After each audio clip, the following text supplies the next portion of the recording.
Hello, नमस्कार साथियों, स्वागत है आप लोगों का हमारे यूट्यूब चैनल सरकारी जानकारी जीओबीटी पे। हम आप लोगों के बीच आज फिर से उपस्थित है एक नए जानकारी को लेकर। ये अगुआ आवास से रिलेटेड जानकारी है जो सरकार एक नई घोषणा लेकर आई है। तो ये क्या है नई घोषणा कि अगर आप सभी मापदंड पे खरे नहीं उतरते हैं, यानी कि आप सभी मापदंड को पूरा नहीं कर रहे हैं, फिर भी आपको पक्का आवास ज़रूरतमंद और बेघर अगर आप हैं, तो आपको पक्का आवास मिलेगा। किस योजना के अंतर्गत? तो अगुआ आवास के अंतर्गत। और ये पूरे 1% जो है, यानी कि जितना अगुआ आवास मिलेगा उसका 1% इस चीज़ के लिए रिजर्व किया गया है कि जो पूरा सभी मापदंड को पूरा नहीं कर पा रहा है, यानी सभी एलिजिबिलिटी जो क्राइटेरिया है उसको पूरा नहीं कर पा रहा है, उसको भी आवास दिया जाए। तो इसकी कुछ स्थिति है, विशेष स्थिति परिस्थिति कि किसको दिया जाएगा। ठीक है, ये ऐसा नहीं कि सभी को दिया जाएगा। 1% में कैसे लोग आएंगे ये भी निर्धारित किया गया है। जैसा कि आप लोग को पता है कि पहले जो ये आवास मिलता था तो वो किसे मिलता था, इस योजना का लाभ किसे मिलता था? तो इस योजना का लाभ पाने के लिए आप झारखंड के अस्थायी निवासी होना आपका अनिवार्य था और आपका कच्चा मकान होना अनिवार्य था। आप बेघर या प्राकृतिक आपदा से पीड़ित हो सकते थे। ठीक है, अगर हैं तो मिलेगा। जनजाति को, ठीक है, या बंधुआ मजदूर जो हैं वहाँ से अगर आपको मुक्ति मिली है, बंधुआ मजदूर थे और मुक्ति मिली है, तो उनको भी ये योजना का लाभ दिया जाता था। और या तो फिर आप केंद्र या राज्य सरकार के किसी भी अन्य घर का जो योजना, जितना भी आवास योजना है उसका अगर आप नहीं लिए हैं लाभ, तब आपको मिलेगा। ठीक है, जैसे कि प्रधानमंत्री आवास योजना था, विरसा आवास योजना था, इंदिरा आवास योजना था, या बाबा साहेब भीमराव अंबेडकर आवास योजना का अगर आप लाभार्थी, इन सभी योजनाओं के लाभार्थी नहीं थे, तब आपको ये मिलता। ठीक है, अभी भी इन योजनाओं का अगर लाभार्थी हैं तो आपको नहीं दिया जाएगा। इसके साथ ही कुछ और भी है, जैसे कि अगर आपका पक्का मकान है तो नहीं दिया जाएगा, जैसे अभी बताएं कच्चा मकान होने पर ही मिलेगा। आपके परिवार के पास अगर 4 पहिया वाहन है, या मछली पकड़ने की नाव है, या कृषि यंत्र या थ्रेसर ट्रैक्टर है, ठीक है, तो ये सब अगर आपके पास है तब भी आप इस योजना का लाभ नहीं ले सकते हैं। ठीक है, परिवार का कोई भी सदस्य अगर आयकर दाता है, ठीक है, यानी कि इनकम टैक्स अगर आप दे रहे हैं तब भी आप इस योजना का लाभ नहीं ले सकते हैं। परिवार में फ्रिज या 2.5 एकड़ यानी कि 2.5 एकड़ से अधिक अगर सिंचित भूमि है, कृषित भूमि जहाँ कृषि कर रहे हैं आप, तब भी आप इस योजना का लाभ नहीं ले सकते हैं। सरकारी या अर्ध सरकारी नौकरी या पेंशन भोगी सदस्य हैं, तब भी आप इस योजना का लाभ नहीं ले सकते हैं। चलिए इसके जो हम ये आज का मुद्दा लेकर के आए इसके तरफ कुछ बढ़ते हैं। तो अगर इस तरह के अगर आप हैं तो इस योजना का लाभ नहीं ले सकते थे, लेकिन कुछ छूट दिया गया है।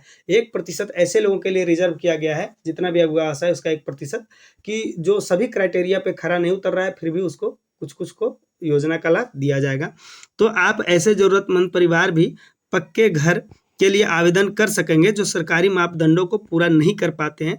इसके लिए हर जिले में वार्षिक लक्ष्य रखा गया है कि 1% आवास जो है आरक्षित किया गया है।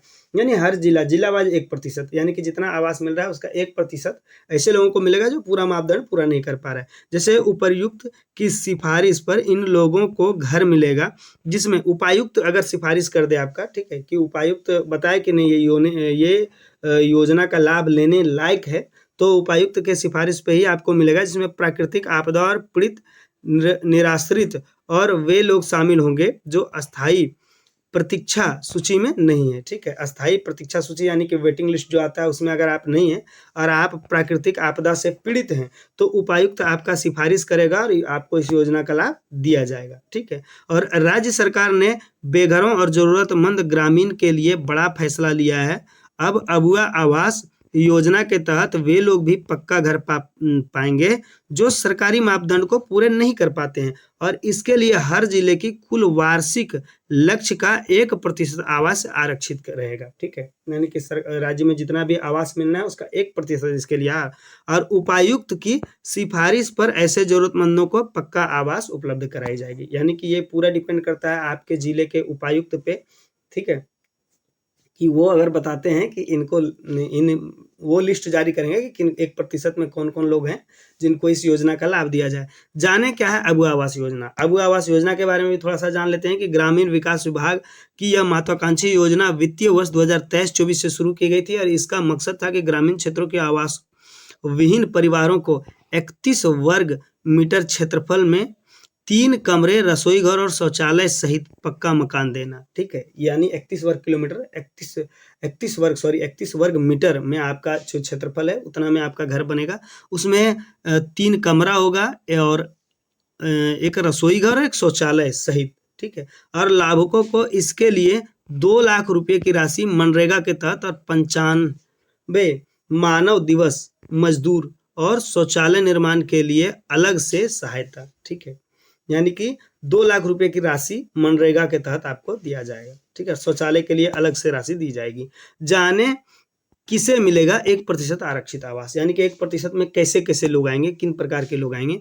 तो ऐसे परिवार जो मापदंड पूरा नहीं करते हैं लेकिन पक्का घर बनाने में सक्षम नहीं है, ठीक है।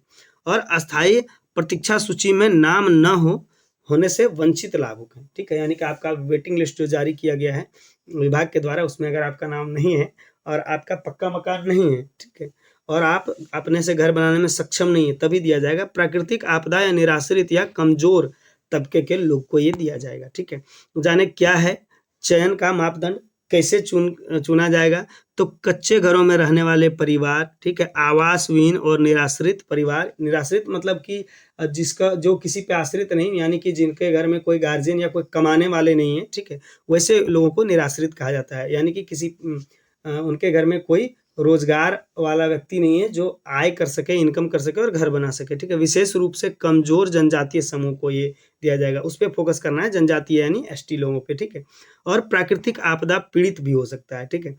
कानूनी रूप से मुक्त बंधुआ मजदूर, यानी कि कानूनन रूप से, जैसे पहले बंधुआ मजदूर का एक प्रथा चलता था, तो उससे अगर कानूनी रूप से उसको मुक्त किया गया है तो वो अब अपना घर बनाने में सक्षम नहीं होंगे, तो उनको भी इस चीज़ के लिए दिया जाएगा। और कानूनी रूप से मुक्त बंधुआ मजदूर और इसके अलावा जिन्हें पूर्व में किसी भी सरकारी आवास योजना का लाभ नहीं मिला हो, मतलब कि मिल सकता है लेकिन इससे पहले कोई भी सरकारी योजना का लाभ मिला होना नहीं चाहिए। जैसे कि हम आप लोगों को अभी भी बताए हैं कि प्रधानमंत्री आवास या बिरसा आवास या इंदिरा आवास, ठीक है, या बाबा साहेब भीमराव अम्बेडकर आवास, इन सभी योजनाओं में से किसी का भी लाभ नहीं लिया हो तभी, ठीक है।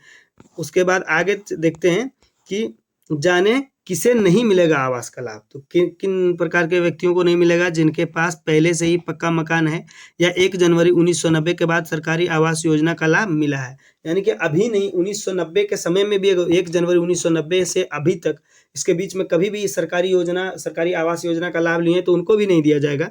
और जिनके पास 4 पहिया वाहन या कृषि मशीन या नाव, फ्रिज या 25 एकड़ से अधिक भूमि, 2.5 होना चाहिए, 25 नहीं, 2.5 एकड़ से अधिक भूमि, अगर उनको सिंचाई भूमि है यानी कि कृषि करने योग्य भूमि है, तब भी इसको इस योजना का लाभ नहीं दिया जाएगा। या जिनके परिवार का कोई सदस्य सरकारी या अर्ध सरकारी सेवा में या जनप्रतिनिधि या आयकर या व्यवसाय या करदाता है, ठीक है। यानी कि जनप्रतिनिधि, यानी जैसे कि मुखिया हो गया, जिला परिषद हो गया, तो जनप्रतिनिधि है उसको भी नहीं मिलेगा। आयकर या व्यावसायिक करदाता है तब भी नहीं मिलेगा, ठीक है। या 5 वर्षों में 20 लाख आवास निर्माण का लक्ष्य है, ठीक है। तो राज्य सरकार ने 5 वर्षों में 20 लाख आवास निर्माण का लक्ष्य तय किया है और चालू वित्तीय वर्ष में 4.5 लाख आवास बनाए जाने हैं, ठीक है। यानी कि जो चालू है वित्तीय वर्ष उसमें 4.5 लाख और जिसमें 1% आवास अलग से रक्षित होंगे, यानी कि संरक्षित करके इसको अलग से रिजर्व कर दिया गया है। और ये पलामू जिले में इस वर्ष 32,906 आवास का निर्माण का लक्ष्य रखा गया है, ठीक है। ये पलामू जिला का डेटा दिया है, इसी तरह से सभी जिलों में रखा गया है कुछ लक्ष्य, ठीक है। जाने कैसे बनेगा लाभुकों की सूची, यानी कि जो लाभुक होंगे जो 1% के अंदर आएंगे उनका लाभुक का सूची कैसे बनेगा। तो ग्राम सभा द्वारा अस्थायी प्रतीक्षा सूची तैयार की जाएगी, ठीक है, यानी कि जो उसमें वेटिंग लिस्ट है। और अंकन प्रणाली के आधार पर लाभुकों की रैंकिंग तय की जाएगी, ठीक है, यानी कि किसको अधिक जरूरत है।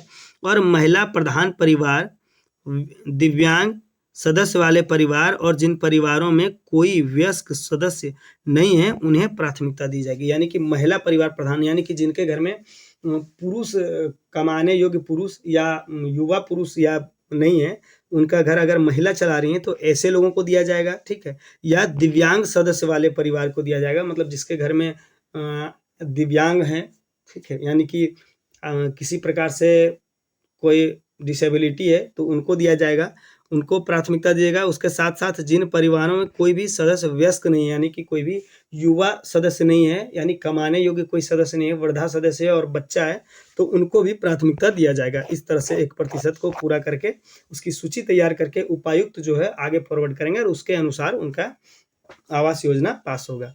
और इसी तरह के और भी जानकारी पाने के लिए हमारे चैनल को लाइक करें, शेयर करें और सब्सक्राइब करें।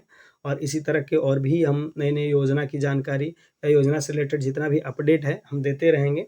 तब तक के लिए हमारे चैनल को सब्सक्राइब करें, लाइक करें और शेयर करें। बहुत-बहुत धन्यवाद। जय हिंद।